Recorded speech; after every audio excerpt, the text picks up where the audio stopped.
The same spirit of trying to empower the communities to diversify their diets and to have access to high value protein, we introduced fish farming here in Karenga.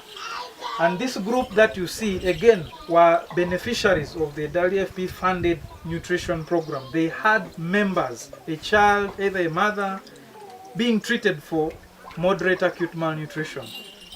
So in the process, we advocated for them to get organized so that we could support them with this enterprise. So they are the champions of the enterprise. But during the course of this, of course, fish takes longer to mature. They received training on production of vegetables.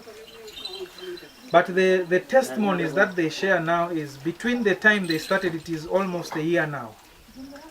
We had 12 members at that time who are still enrolled, who still had individuals or children with acute malnutrition.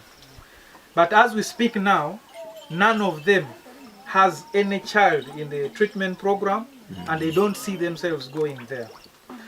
During the interactions that we had, they were able to identify that actually June and July are times that have always been tough. So around that time, you are either organized as a group. They started cultivating vegetables, so they are able to sell. Then from there, they formed a savings group where they pool funds together.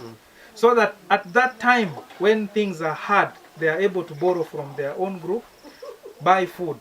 So in addition to that, we were teaching them now on diet diversity. I think the existing data that we have shows that diet diversity is one of the items, indicators that is poor here in Karamoja. You find that on average, we had only 5% or less than 5% of households feeding their children the recommended way. The recommended way is at least 4 different food groups, 3 different times a day for children under the age of 2 years, if they should live a healthy life.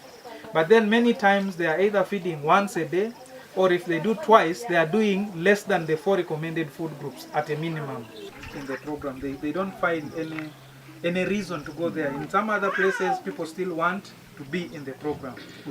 This group, the treatment program, because they get the assistance. It's a coping strategy already sometimes. At home, there is no food. The other side, there is some porridge coming.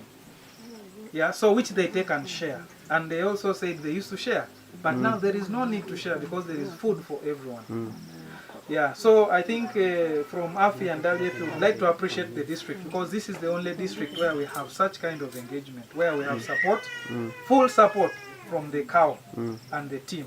We do not have that in other places. And I think that's why we are beginning to see results. And our prayer is that we get more support so that we expand and have many more empowered groups